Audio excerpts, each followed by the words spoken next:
Hey everyone, this is Craig. Just very quickly before we start today's episode with Will as the host, navigate to the show notes and click on the very top link, which is for Acephalus, the erotic tarot of George Bataille, and the companion book. This isn't for everyone, but go ahead and take a look and see if it's for you. Okay, here's today's episode. Welcome to Acid Horizon. Today, we are so happy to be joined by Kenny Novis, some of whom you may know from recently being interviewed by Craig, who's usually here, who's the host of Left Hand, who recently did an episode on Simone Weil, Platonism, the mystic tradition, among many other things. And today, Kenny Novis was joining us to interview David Levy, who is the translator and one of the translators and editors of the recent Simone Weil Basic Writings. David is a philosophy professor at the School of Philosophy, Psychology, and Language Sciences at Edinburgh. He works primarily on Simone Weil, but also moral philosophy, Platonism, and other comparable moral trajectories. Simone Weil obviously being the notable political activist and French mystic who has, frankly, inspired everyone from Giorgio Agamben to Pope Paul VI to even some of Deleuze's students. So if you've followed any of the various thinkers that Acid Horizon has engaged with, you have come across in one way or another a concept like decreation or certain things that are found in the need for roots. Or even if you're a fan of, say, Susan Sontag, you've definitely come across some of the kinds of analysis found in the Iliad or the poem of Force. So thank you two for joining us. And I will just hand it over to Kenny Novis with the question, who is Simone Weil? Gosh, you want me to answer that one, or should we pass it over to David? I'm going to ask you to answer it, and then I'm going to ask you to ask the first question of our guest. Okay, well, in that case... You're going to be corrected. So Simone Weil obviously was born in 1909 into kind of a middle-class Parisian family. She is a fascinating figure in the history of French philosophy, in part, as you said, because of the extraordinary range of connections that she established during her relatively short career. So I know that while she was in Paris, one person with whom she was acquainted was the Marxist philosopher Henri Lefebvre, but perhaps more significantly in her own time was her contentious relationship to Simone de Beauvoir, a very popular story which is recounted in de Beauvoir's autobiography, has it that while the two of them were preparing for the entrance examination to the ENS, de Beauvoir had heard about Simone Weil. She describes her as having this heart that could beat across the world, so this is also offering some context to Simone Weil's well-documented anti-colonialism. De Beauvoir approached her and said to Weil something like, I believe that what we should be doing is questioning the meaning of people's existence. And then Weil, she says, looks her up and down and says, I can see that you've never gone hungry. Now, this story could be entirely apocryphal. It's possible that de Beauvoir made it up, but nonetheless, I think it's illustrative of what so many people find extraordinarily compelling about Simone Weil. Since we have David with us, and since we're talking about the basic writings, I might start us off with something that I think is particularly impressive about this. Yes, it's called the basic writings, but there's also a temptation one might have to call it the essential writings. I think because there's very little in here, or there's very little that's missing from the anthology that one would need to consult to actually get a really good grasp on Simone Weil. There are some small things, like her famous essay on the Iliad and possibly also her essay, God and Plato. But really, the core things that people look at when they're talking about Simone Weil, like God's Love and Affliction, the essay, and implicit forms of the love of God. It's all here, all retranslated. And looking through some of the changes in the translation, it really surprises me how significant some of these changes are. But perhaps that's something we can get David to talk about. I'm sure I had something else I wanted to mention, but perhaps it will come up over the course of the conversation. To start us off then, David, if it's all right, maybe we could just get you to say something about your own research and how you came across Simone Weil in the first place. Well, I was a doctoral student, and my supervisor, Ray Gaeta, one day he handed me the essay, which is known as Human Personality, which arguably is her best single piece of work. And he said, "You might like to read this." And that's all he said, really. And off I went and read it. And I can't say that I took to it straight away. Straight away, I realized I was dealing with an unusual person and that there was an uncommon moral seriousness to the way that she wrote and to the ideas that she focused on.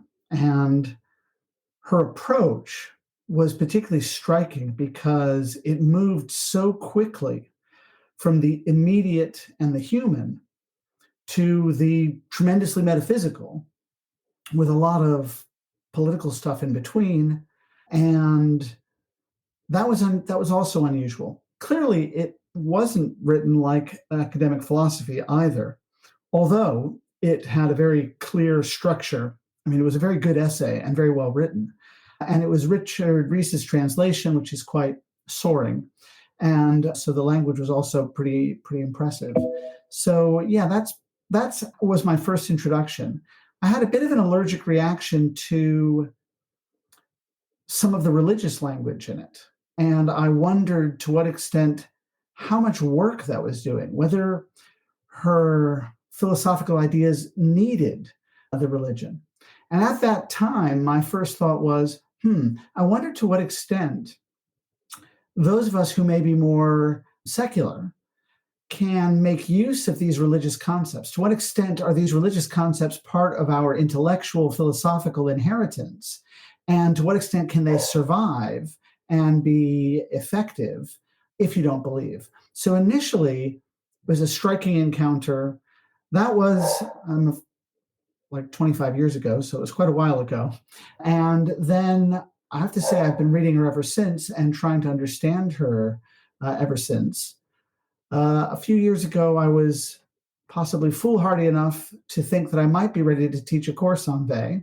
So I started teaching an upper-level undergraduate course on Weil, and that helped a lot. You never realize how much you don't understand until you try teaching it. So that was certainly helpful. But I guess what I would say now is you then don't realize how much you didn't understand until you try translating it. So I suppose I've been through all the levels now. And for a while there, while I was translating her, I felt like I was getting a lot closer to a kind of symbiosis with her mind. I really felt like I knew how she thought, and her mind was a very familiar and comfortable place to me. But yeah, that's how I got started with her. And in terms of ongoing research, well, I think there's a lot of misunderstanding of Weil. Getting some good translations that are philosophically informed and consistent, I thought might be a step towards trying to unpick some of those misunderstandings. In some cases, they're mere misunderstandings of emphasis, but in many other cases, I think people just simply misunderstand what she says. And I suppose that's what I would like to do, building on top of the translations, is now say, okay, let's go through some of her positions. Let's state them clearly so that we can say, this other view seems to be a misunderstanding or one that's disputable. But also, once we've actually articulated her views clearly, then they can be subjected to some criticism as well, some tough criticism. Too much of the commentary on Weil is kind of hagiographic, and it's almost as if they merely want to cite her as a kind of authority, as opposed to a thinker with thoughts that are developing, for which she often gives very significant considerations in their favor, as well as revealing a kind of outlook on philosophy itself. I was wondering if maybe you could talk about Simone Weil's philosophical education, and perhaps help us gain an insight into where one of the things that struck me the most, because again, like so many figures who tragically passed in the period that she did, they're treated with a kind of hagiographic tone. And I don't, in the political sense, I understand and respect this. And at the same time, you're right, it precludes a kind of, I hate this word, but authentic engagement with them that is worthy of their work.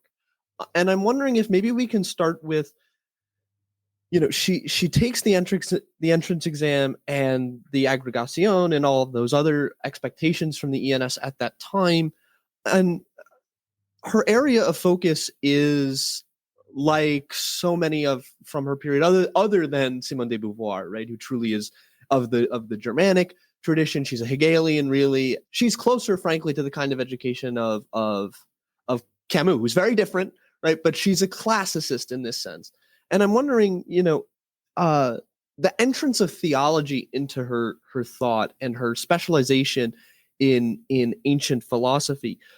Can you talk about, maybe in a way that someone like me, who truly is a neophyte to this thinker, who understands her only through reference and through these essays, how this relationship to Plato developed in Weil, and maybe where it's overemphasized or underemphasized?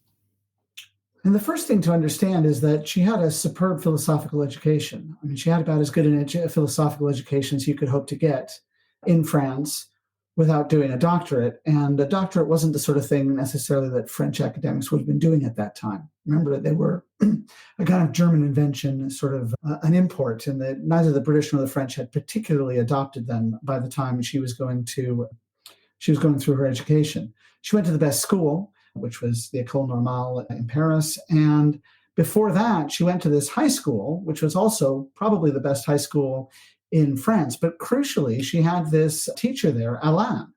And although he was nominally a high school teacher, he was a very well-known essayist whose notoriety would have been on par to the kind of notoriety that Bertrand Russell enjoyed as a public intellectual when he was at the height of his powers. So she had been studying philosophy, as the French do, for quite a while. On top of that, it's important to remember that she had learned Greek and Latin quite young. So certainly by what we would think of as middle school, she would have been reading Greek and Latin well. And so we know that she was making jokes with her brother as a young child about bits of Greek poetry or Greek literature. So that's important for establishing the fact that she early on had the kind of fluency that allowed her to engage with Plato and other Greeks directly. Secondly, her philosophical education spanned the classics, we might say. So she was certainly familiar with early modern philosophy, and you can see in her discussions that she's obviously been acquainted also with some of the high points of medieval philosophy as well. That doesn't mean that she knew every philosopher, but she certainly knew plenty of them in depth. And not just those that were on the continent. For example, you can tell she's been strongly influenced by Hobbes at various points. Maybe influenced in a negative sense, namely responding to Hobbes, but nonetheless is aware of that. So she's absolutely steeped in what you might call academic philosophy and gets a very thorough education in that regard. Now, with regard to Plato, some of that comes to her through Alain. And we know from her high school essays that many of those are already showing the influence of Plato on her thinking. That being said, we have to square that with the fact that the dissertation that she wrote for her university degree was not on Plato. It was basically on Descartes. And I'd say the person who gets the second biggest look in after Descartes in that dissertation is probably Spinoza. So although Plato gets mentioned, but really at that time you can see she is thinking in terms of modern philosophy. It's also important, I think, and interesting that in that dissertation, she doesn't work with the best known works of Descartes. She works with the works that are far closer to his thinking as a scientist. So in working with Le Monde, for example, she is far closer to the kind of problems where science and philosophy intersect about, for example, basic perception, the possibilities of movement, of directed movement, of making use of the natural world to achieve our ends. So philosophically, I better try and say something by way of summary. Philosophically, she was extremely well grounded in philosophy.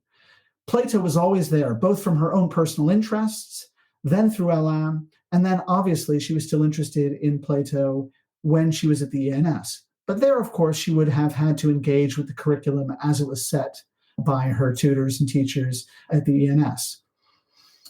It comes back in a big way, I suggest, when she makes this turn in her thinking around 1937, and she moves away from a much more voluntaristic picture of human beings to one in which human beings are confronting the reality that they are subjects of necessity.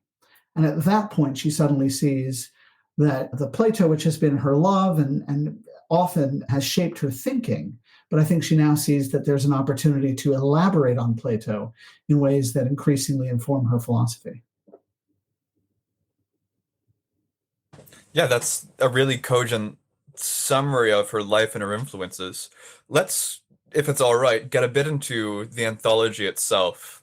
So, David, I've known you for, I think, 3 years now, something like that. And one of the things I remember standing out to me from your period of instruction is your emphasis on Weil's essay concerning the Pythagorean doctrine. And one of the first things you pointed out to me when I started working on my master's dissertation on her was that this is a strangely overlooked but extremely insightful essay when it comes to understanding her philosophy. And you and Marina have retranslated this, as well as some of the associated writings with it, for the anthology. So, what in your eyes is the significance of the essay concerning the Pythagorean doctrine, as well as that of the shorter pieces related to it that you've translated? Right. Well, that's a great question, and it's an opportunity to talk about, as you say, an essay that I think is one of the keys to understanding Weil's philosophical thinking more clearly.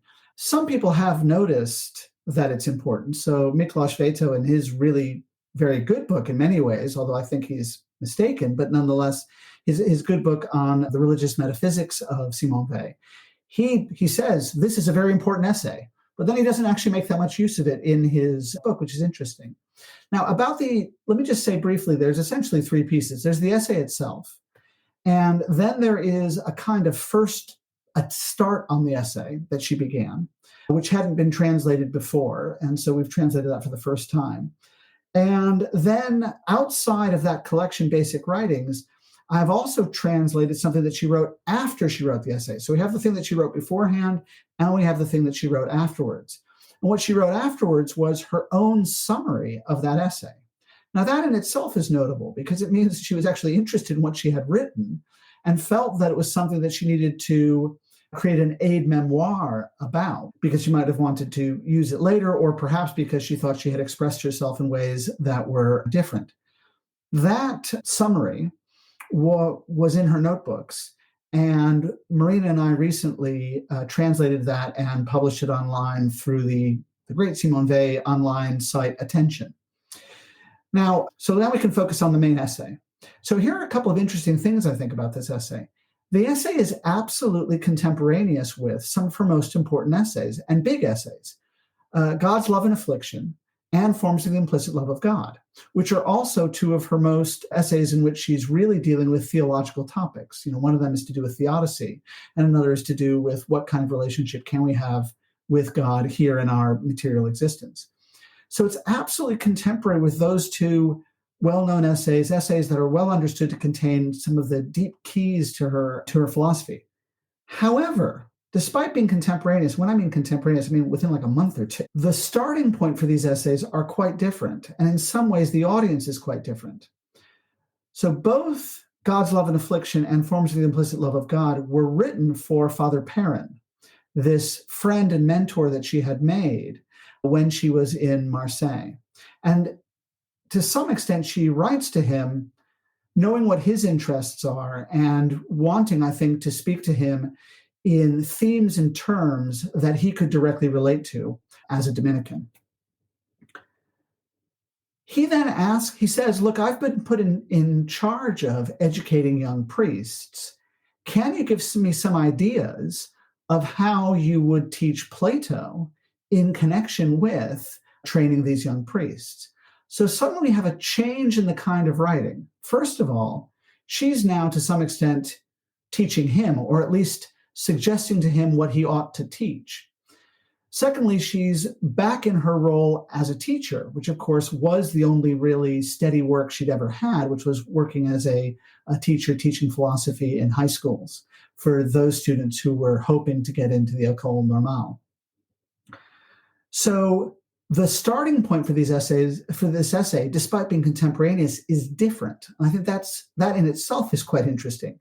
She suddenly has a didactic responsibility that she didn't have before in something like God's Love and Affliction or Forms of the Implicit Love of God. So I think that makes it interesting because it pulls from the exact same soil those notebooks that she wrote between 1940 and 42 when she was in Marseille, as well as the ferment caused by her meeting in the last year that she was in Marseille, Father Perrin, and becoming involved with it. So it draws from the same roots, but it looks like a rather different essay. One reason it's different is that, like a lot of the material that she wrote, but which has not very much been published, is there's quite a bit of exegesis. So the early part of the essay, she says, look, you need to look at these Greek texts and these Greek texts and these Greek texts, and they're mostly either pre-Socratic Pythagorean type texts or they are Platonic texts.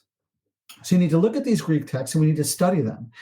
And she's going to extract something from that essay and then say, notice that there is a similarity between these Platonic, pre-Socratic, Pythagorean ideas and these ideas that I have identified in the New Testament, in Christ's teachings. So she's quite explicit there in setting out the opportunity for there to be a parallel by pulling them out separately in this didactic and exegetical way. So again, I think that's quite interesting because she's sort of been given an opportunity to teach there. The other thing is that she says more about mediation in this essay than anywhere else, even more so than in the notebooks.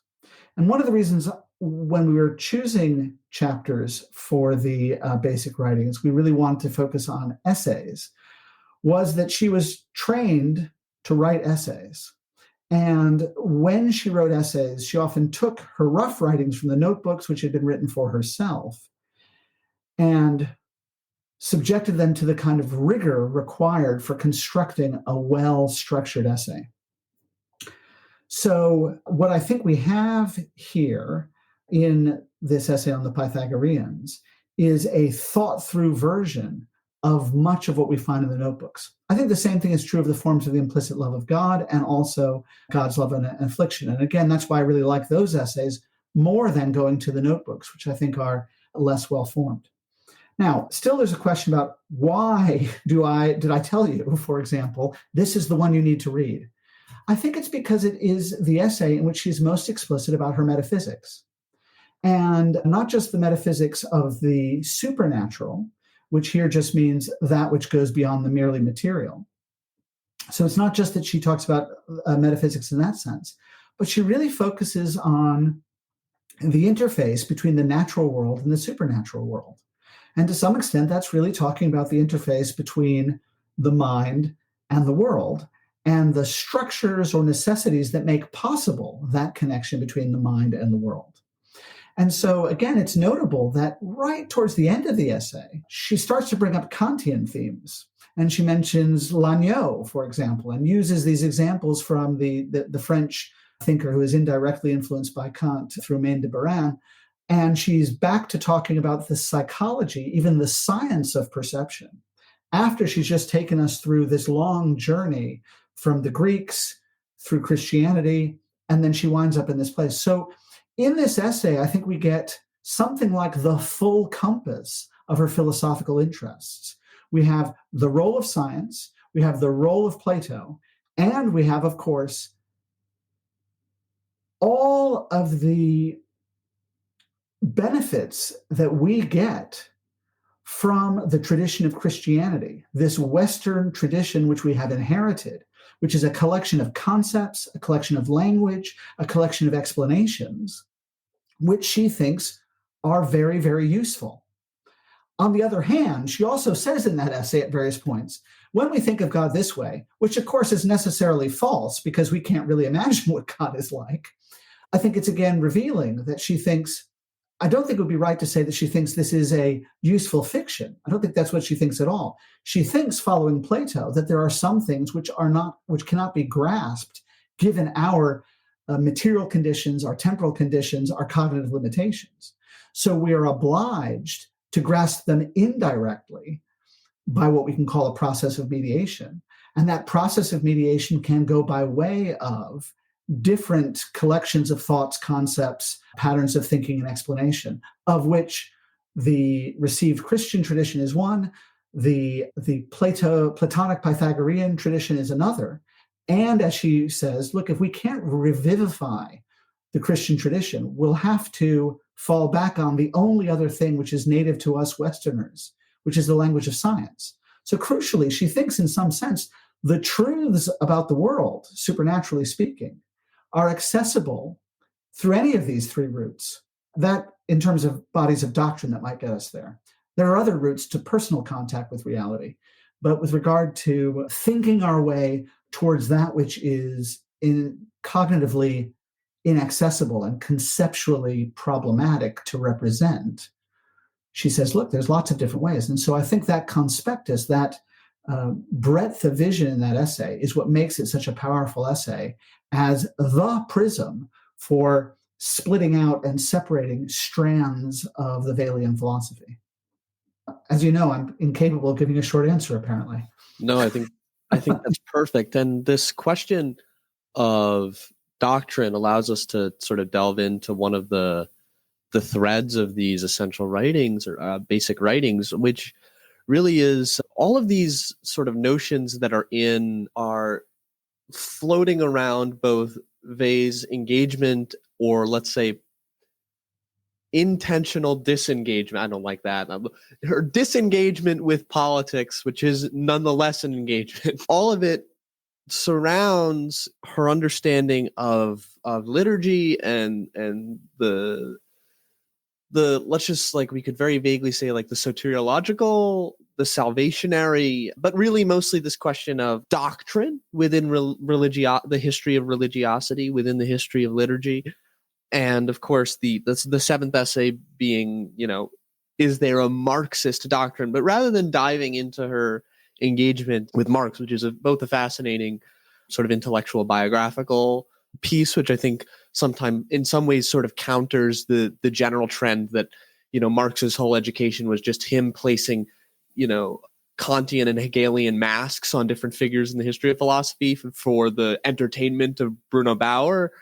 She takes Marx at his word in his Aristotelianism, which I think is kind of rare. But that aside, this notion of doctrine seems to be something that sort of follows Weil throughout these pieces. And I'm wondering if, even though it's not an operative term necessarily in the way that, say, decreation or beauty or affliction might be, I'm wondering if you can illuminate for us what doctrine means for Weil and why it's so important. And perhaps this can help us understand this sort of science religion dichotomic. Yeah, I mean, I may have used the word doctrine and placed more emphasis on it than it really deserves. What I meant to say really is that I think Weil has a definite philosophy. She's certainly not a purveyor of lots of aphorisms. And I don't think that her philosophical projects are particularly disconnected from each other. One of the reasons I like the Pythagorean essay is that it makes her work look more systemic, or at least more comprehensive.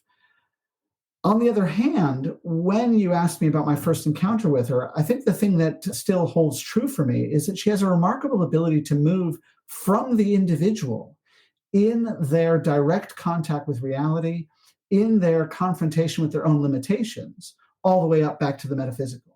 So the fact that she's able to move back and forth, I think, is, first of all, to be seen in the essay we were just describing, as well as the essay that we translate closer to the original title as Is the Human Person Sacred? Now, so as regards doctrine, I mean, I think she thinks that there are definite things to be said. For example, she really can give you a definition of what she thinks natural justice is. And politics can only achieve natural justice. But she does think that politics can achieve natural justice. And insofar as politics can achieve natural justice, it bloody well should try to do so. And it should be structured so as to realize that aim. However, what she thinks is that politics itself cannot deliver supernatural justice because nobody can, as it were, be made to be good in the sense that supernatural justice would require.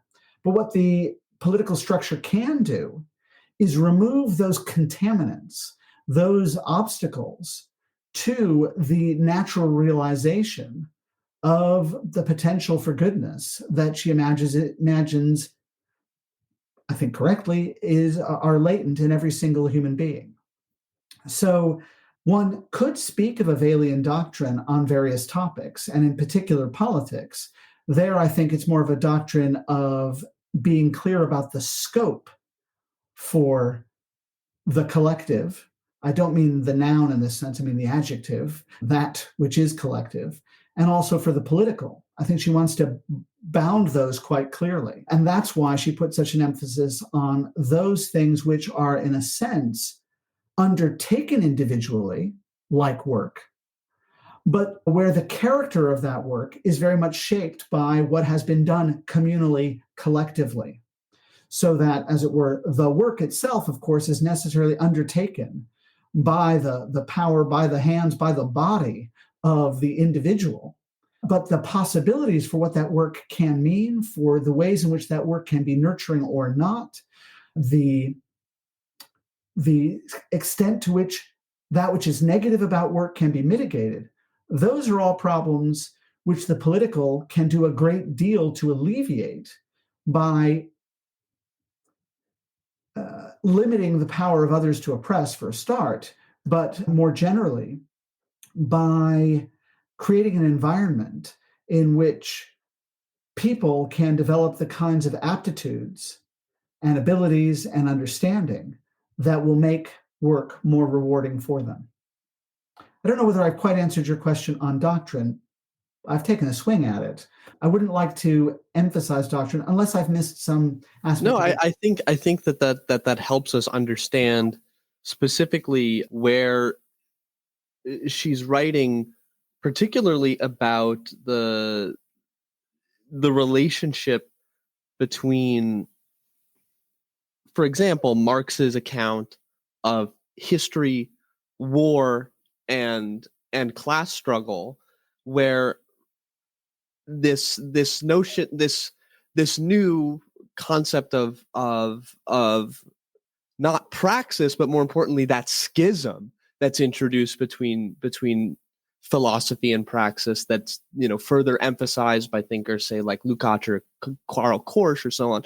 Like, with essays like this, we start to see that, in fact, these sorts of issues within materialism as such were already starting to arise, even as thinkers like Proudhon or other interlocutors with Marx were writing. And it shows a kind of attention to modernity that sometimes is set aside for Weil, and instead we think of thinkers like Sartre or the Frankfurt School, who are readers of Karl Korsch and so on, and these other thinkers we place on the side of an idealist Platonism who have no account of history. But no, I think it speaks to a kind of attentiveness to the modern philosophical project that I think can help us understand why political philosophers of the 20th century were so deeply invested in Weil. Thinkers like, for me, because I work on biopolitics, mostly Michel Foucault, thinkers like Agamben, who you would think would have very little other than theologically to do with Weil, actually have quite a theoretical and methodological indebtedness to them. So I think that's a great answer, but I'll hand it back over to the expert here, Kenny. Well, in fact, as David was talking, something that did occur to me is that she might have another kind of concept of doctrine that's working away in the background here. Just by way of context, I do a lot of work on Spinoza as well. And there's a word he uses in Latin that there's a bit of a disagreement on how to translate. It's the Latin dogmata. Some translators, like Jonathan Israel, I believe, translate it as doctrine, others translate it as dogma. So perhaps, in a sense here, in asking about what Weil has to do with the idea of a doctrine, we can also think about what she has to say about the Catholic dogmas. And what she has to say about them is that they are these sorts of things. One might say that they are metaxu, things by contact with which we can enter into some kind of correspondence with the supernatural, the realm of the true, the realm of the good. I may have just lost my train of thought. No, I think that's precisely what's happening here, right? There's that extremely polemic, like a Marxist would be flared up, partially because just how dogmatic they are, but would flare up in anaphylaxis if they read the paragraph that says Marx had no interest in being scientific. This materialist is only interested in justice. He was obsessed by it, right?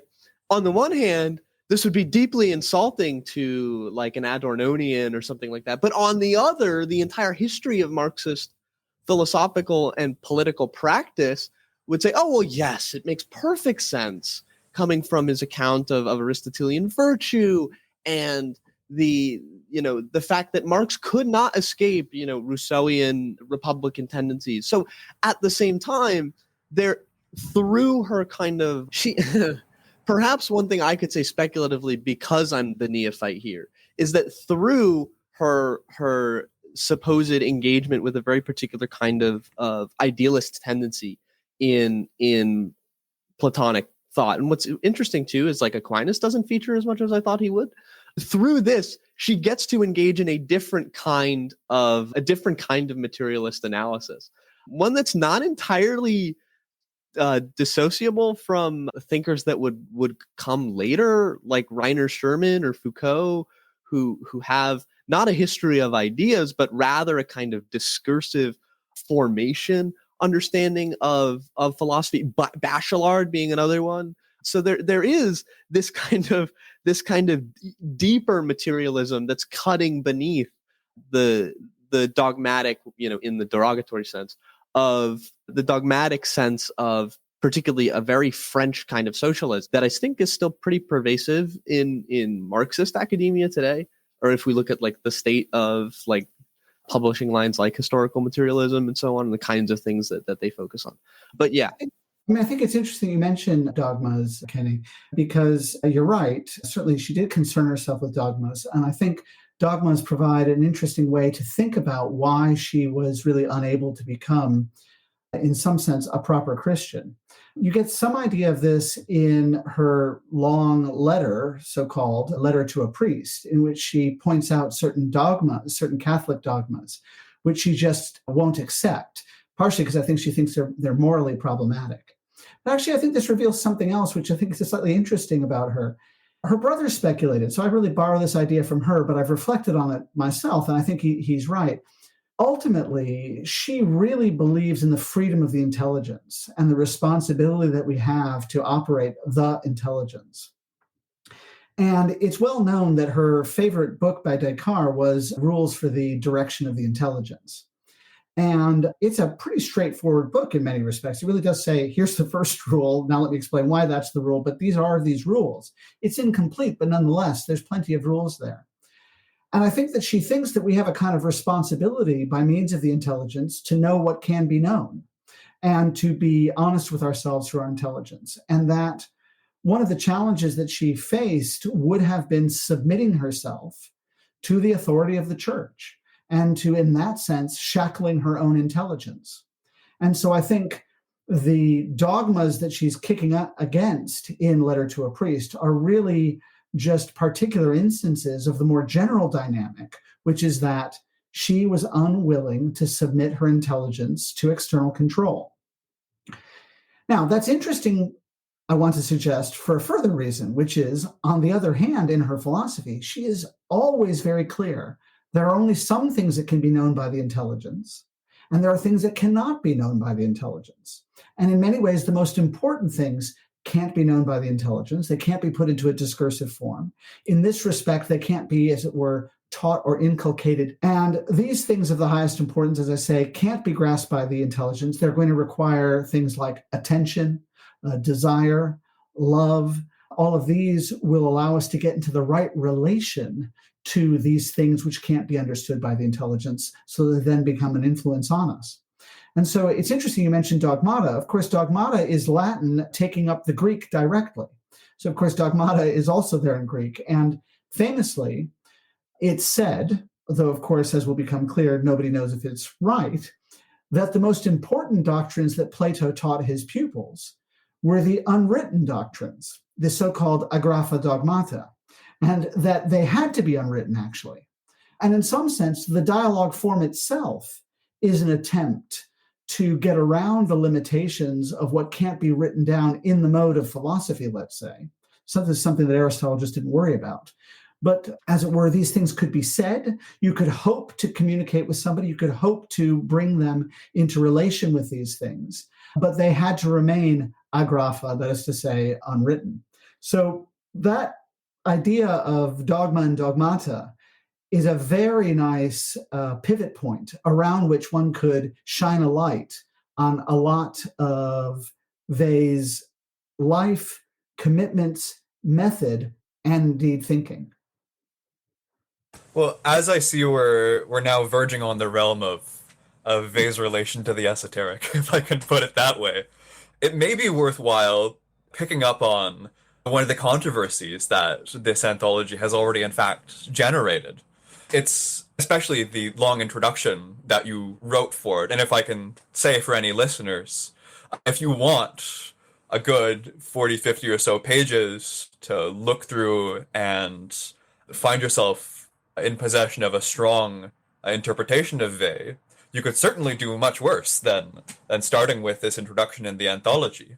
But in that, you make this claim that Weil is too readily categorized as a Christian mystic. And this is something that Eric O. Springstead, another major Weil scholar and translator, has taken particular exception to. In other places, I've defended also something like the view that she wasn't a mystic, or at least she wasn't a mystic in an ordinary sense of that term.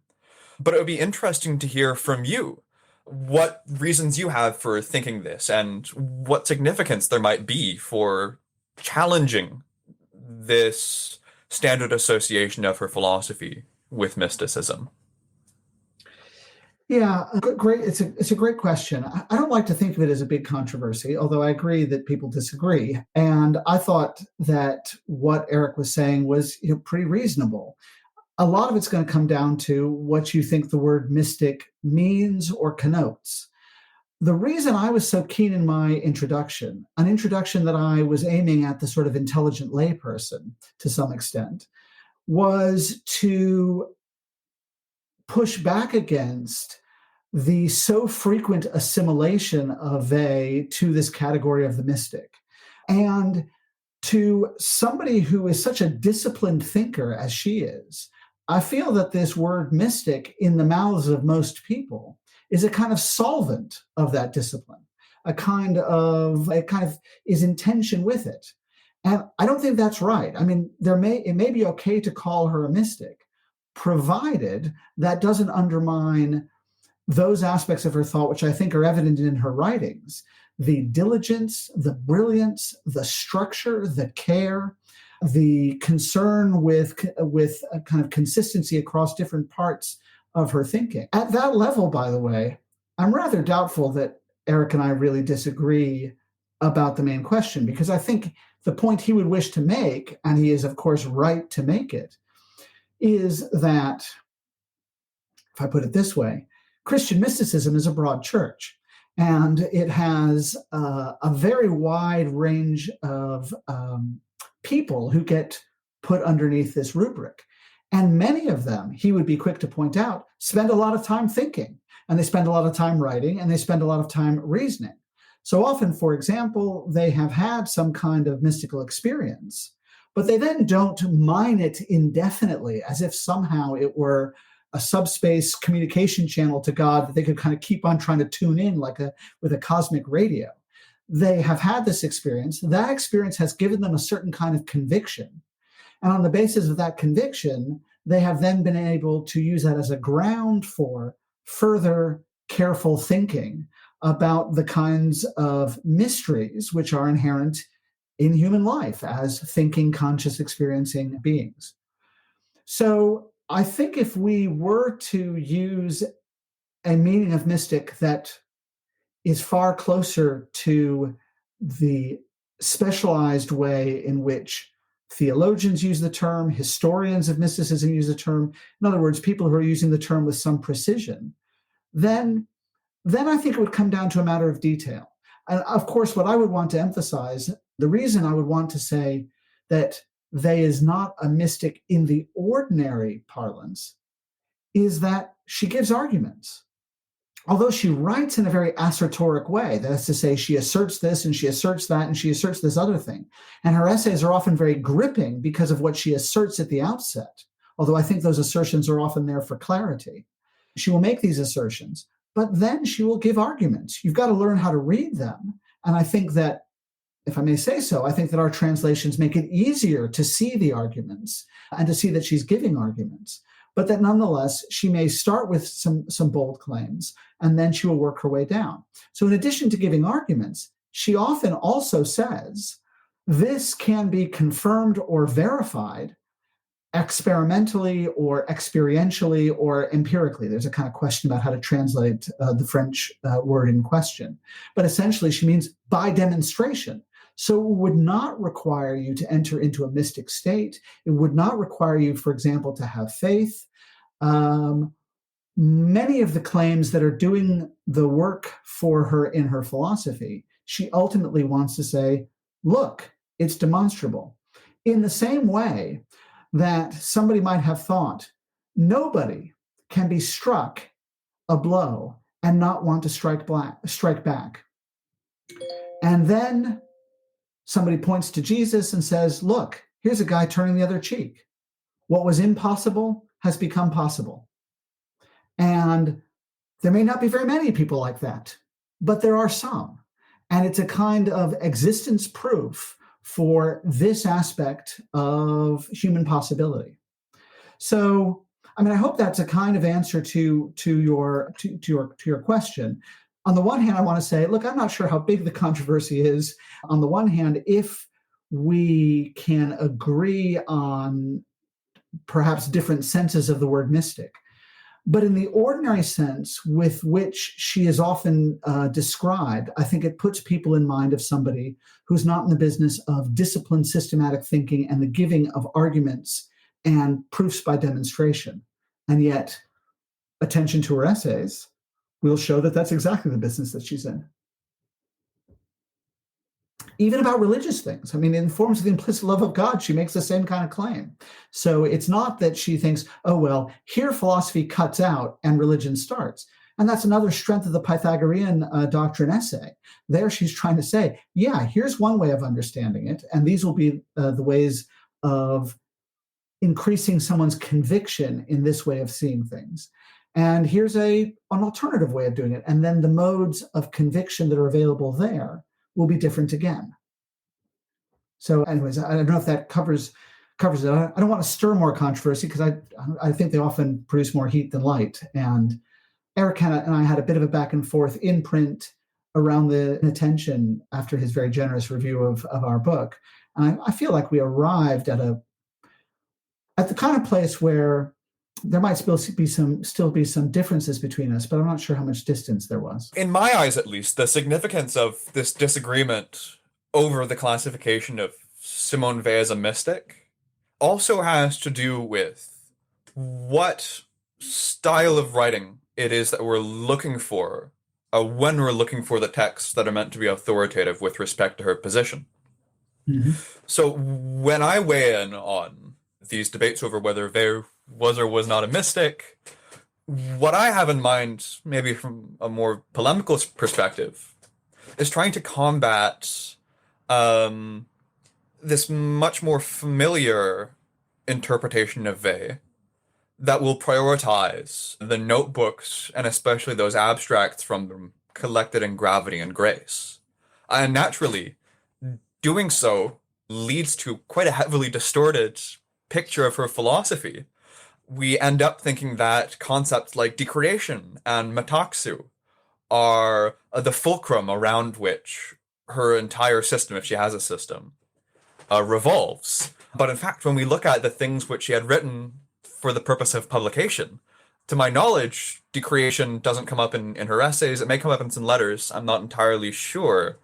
But it would be interesting to hear what you make of, maybe not whether this bears on whether or not she's a mystic, but what this popular way of approaching Weil, that is, with the expectation that she will share certain stylistic similarities with mystics, that she'll be an aphoristic thinker, what this does to her philosophy.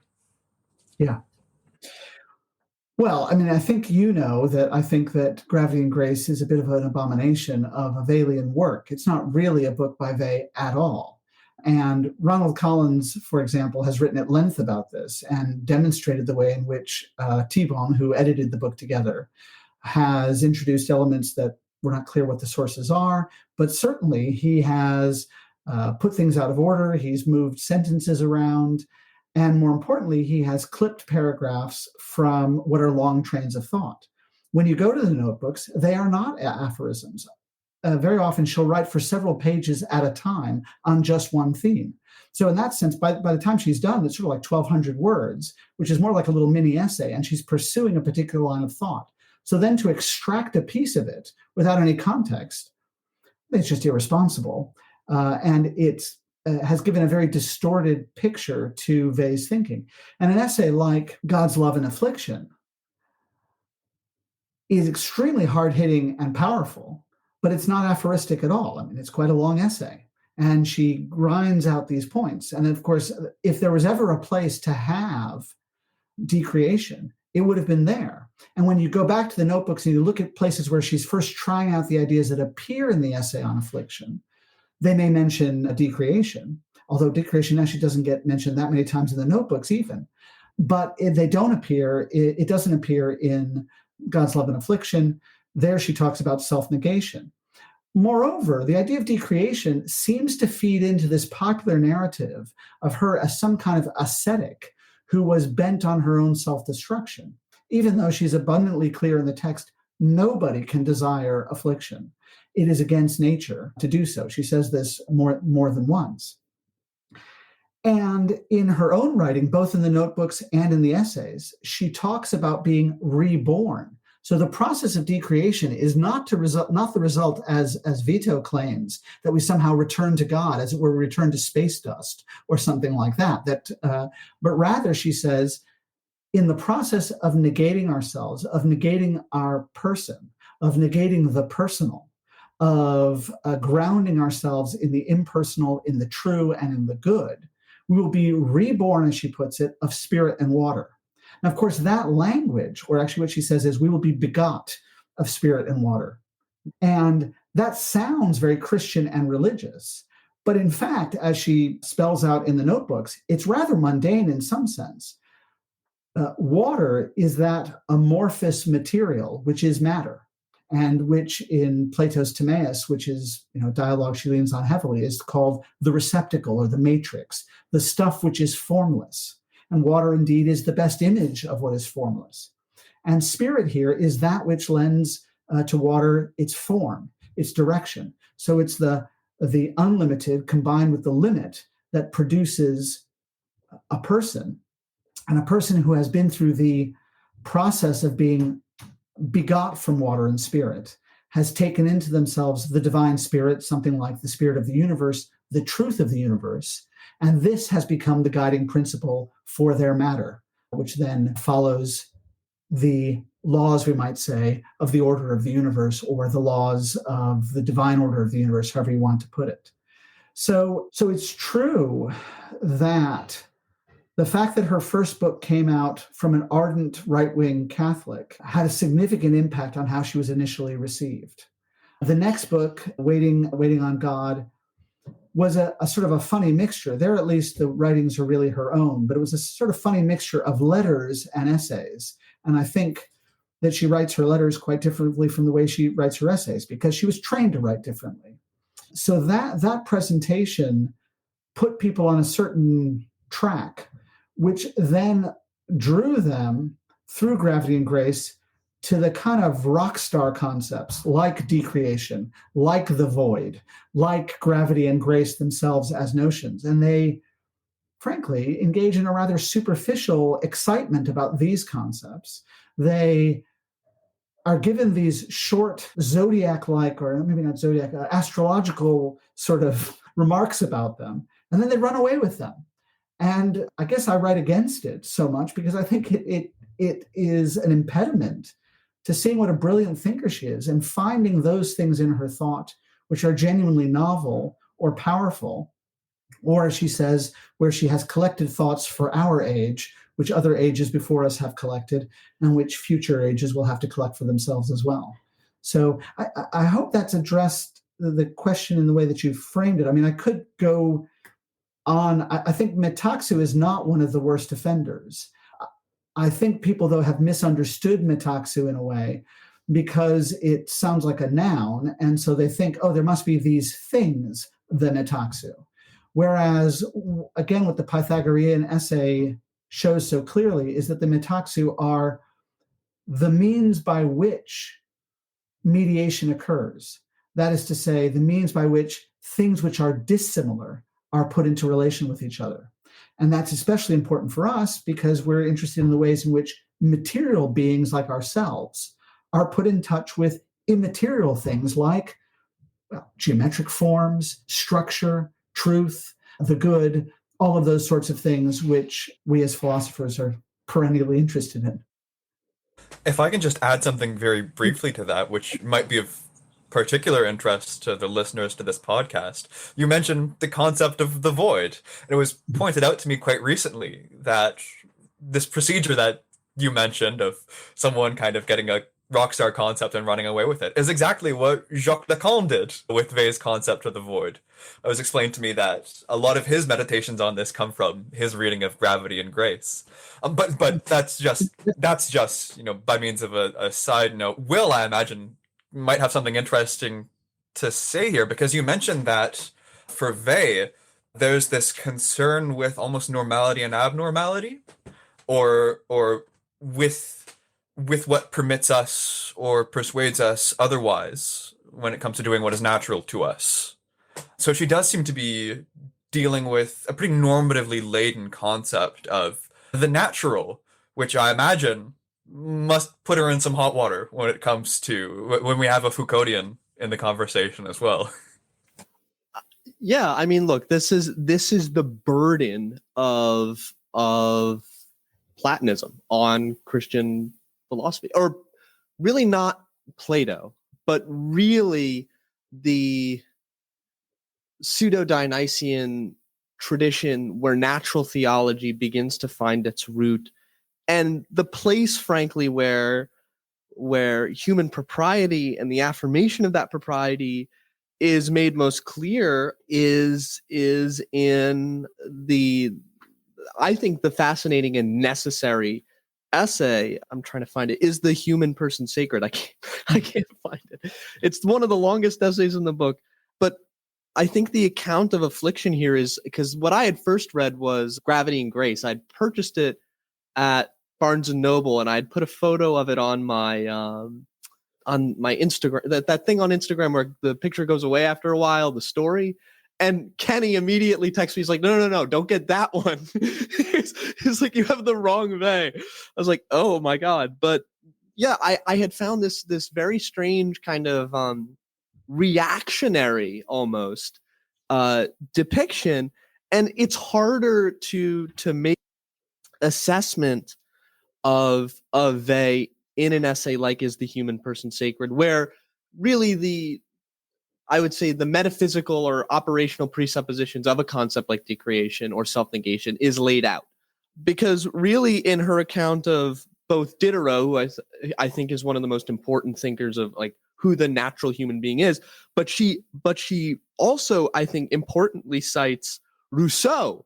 So this is this idea that the question of the natural human being is something that comes just out of this Platonist tradition is not true. I mean, it's present in the very foundation of Marx's theory of labor. It's present in the very foundation of social democracy's understanding of inequality, both natural and social inequality, right? We pass over Rousseau's conception of natural inequality to get to this more interesting concept in the second discourse, or in the discourse on inequality.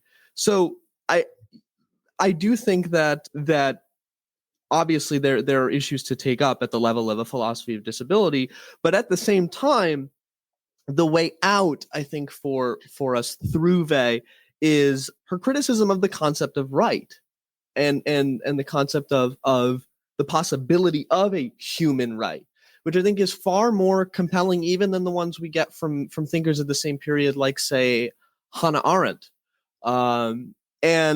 And for that reason, like, yes, obviously there are some issues, but the way in which she talks about possession of right and its relation to democracy and the munus in democracy as well is, I think helpful. Like, am I going to roll my eyes a little bit at truth, beauty, and justice? Of course. Like, I'm not a Platonist. It's just something that I've had an aversion to. Perhaps I'll change one day. But I think that this essay kind of recontextualized a lot of what I got from Gravity and Grace, which I was oftentimes disappointed by, because I was going into it thinking I was going to find something like a Marguerite Porete, right? A kind of kinesis or a kenotic movement to self-negation, which you don't get. Instead, you get this kind of very scattershot depiction of a kind of religious fetishization of capacity and its accidental non-presence, which is very close to Aquinas's account of how things participate in the divine human being. So yeah, those are my thoughts on the relationship between Weil and the norm. Of course, she's a normative thinker. She's in the tradition of, I think, of Plato, but not normative in the 19th century sense of the term. We would have to apply the term in a kind of anachronistic, retroactive way that I don't think would be helpful. At least that's what I'm getting, again, from this one essay. Yeah, I don't really have anything to add to that. It would take a lot of unpacking to understand what might or might not be philosophically difficult in her ideas for some of your concerns. Certainly, she's not normative about many aspects of human nature, except for the fact that, for example, we're embodied and that we suffer through the flesh and that we contact the world through the flesh. She also, and she feels that she's learned this very much, or rather, she has a much better understanding of it through Marx. We're also social creatures, and therefore there are certain kinds of social dynamics which bear on us in ways that, for example, are essential to affliction.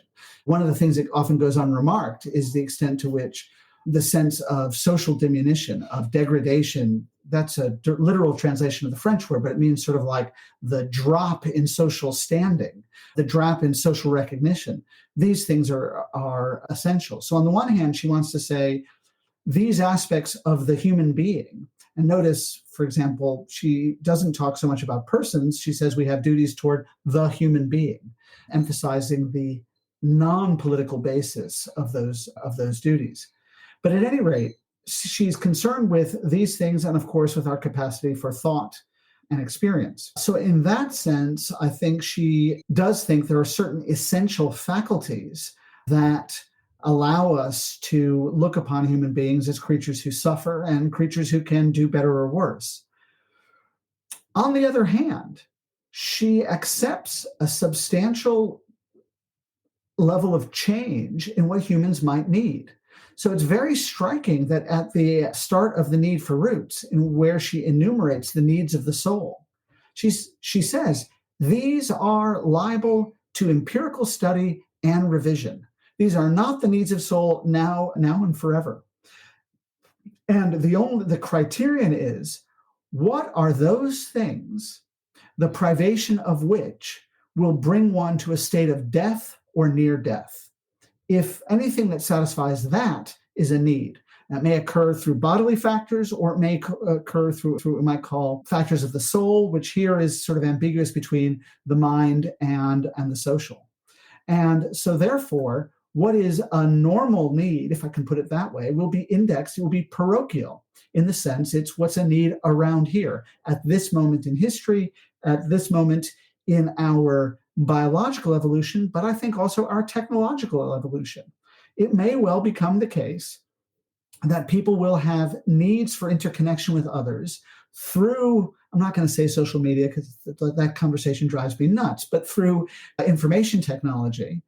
We can easily imagine that by the end of this century, that people will have genuine needs, which, if not met, will bring them into a condition that is either death or very like death. And if that were the case, then by these lights, that would become a need. And therefore, that would become, if you like, salient to natural justice. Natural justice is seeing to it that people's needs are met so that they can pursue their actual, if you like, their purpose. But the point I'm just trying to make is that these needs can change, and their specific, the forms that they will take will be parochial.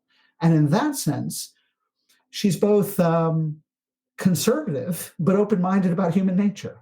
And that's a nice juxtaposition. It's quite powerful, I think. I think we're just about running out of time for this conversation. Just in closing, David, is there anything that you would like to plug for any of our listeners? Anything that you have going on or that you would like people to know about?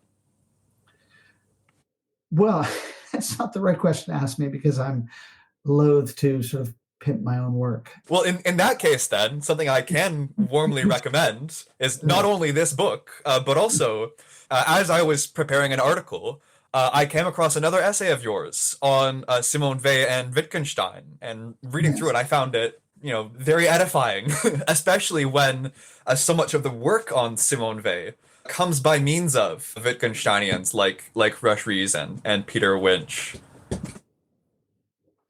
Yeah, so I did write a piece for a collection on Weil and Wittgenstein, and you're absolutely right that in that Wittgensteinian tradition, particularly the one associated with the so-called Swansea school, there has often been a thought that there's some kind of deep affinity between Weil and Wittgenstein.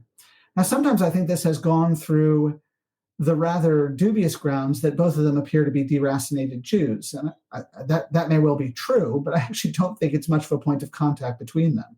They really are very different people with very different backgrounds. She grew up in a comfortable setting. He grew up in a spectacularly wealthy setting. And his interest in the work of ordinary laborers was pretty close to nil, despite having worked as a gardener himself. Whereas, of course, she was concerned with those who labor to a fault, one might say.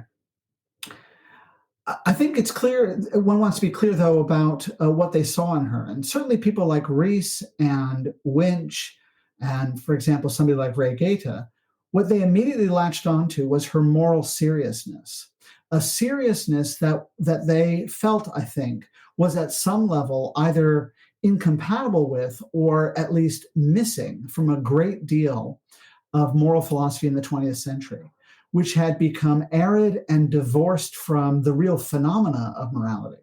So in the focus of making metaethics the center of moral philosophy, we are obliged to conceive human beings as moral subjects insofar as they make moral judgments. And that, as it were, the characteristic activity of a moral subject on this sort of view is that they make judgments. And the Wittgensteinians, pointing to Wittgenstein's talking about the use of language, or as Cora Diamond might put it, the way in which our life is partially constituted by our use of language, not facilitated by our use of language, but partially constituted by our use of language.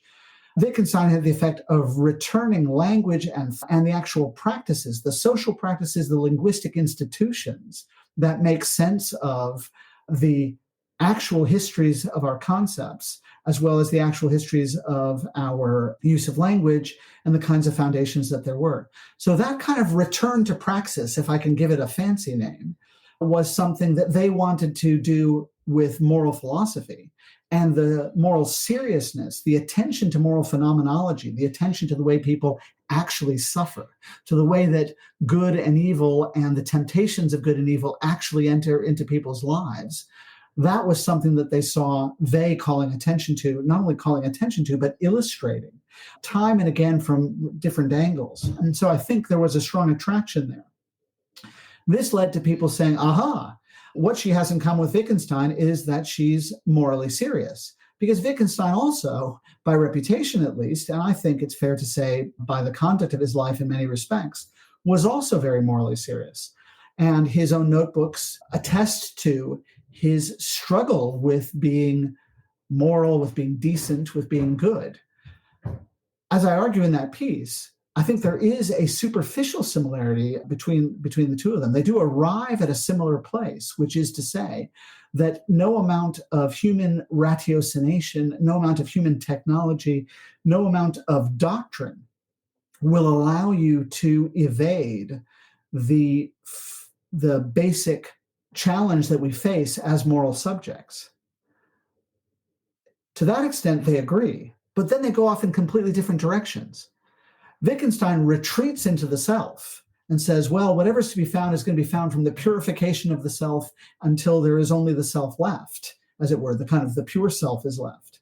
And again, that can look similar to Weil, except that Weil goes the other direction. She says, no, we need to return to the world. It will only be by direct contact with reality, by a deepened contact with reality, the kind of contact that's brought about by work and by our other ways of relating ourselves to the world, that we will be able to become good. So in that sense, I think they kind of pull in directions that if they're not polar opposites, they're at least in no way two routes up the same mountain. On that final note then, that's as excellent a recommendation as any for people to check out that essay as well. We'll try and put a link to it in the show notes below for anyone who's interested. But I guess just in closing that, if I can say thank you, David, so much for joining us. And Will, thank you for generously letting us use your platform for this conversation. No, we've been wanting to talk about Weil for a long time. So it was very exciting to have this opportunity to have you folks on. Obviously, we will have sort of the research portal in the notes if this is something that you're interested in. Just one more time, Simone Weil, The Basic Writings. You can find it with Routledge Press. Obviously, I think it is an essential text, and it also frees you from having to cherry pick, singular publications that may or may not have been organized by pretty far-right Christian thinkers. I've had friends who have gone as far as saying, oh, I don't read Simone Weil because she's a reactionary, which is quite an absurd thing to say in retrospect. But collection compared to some other anthologies, and one of the reasons for doing it was to bring a uniform approach to translation, and in that sense, a uniform voice. So I think what you'll find in this collection is far more consistency. You might disagree that this is Weil's voice, perhaps, but nonetheless, I think what you'll find is a consistent voice. Some of the anthologies suffer because you get people who are, on the one hand, possibly proto-fascists, and on the other hand, people who see her as a kind of noble soul and a kind of prophet or a saint. So for this reason, if you want a cogent approach, again, as Kenny said, and I agree, you can do much worse than it's about 45 pages, the introduction. It's a fantastic engagement with both the context of her work and its sort of internal consistency. So yeah, thank you so much for coming on. And thank you very much for having me. It's very nice to be able to talk about Weil, and I appreciate your questions very much.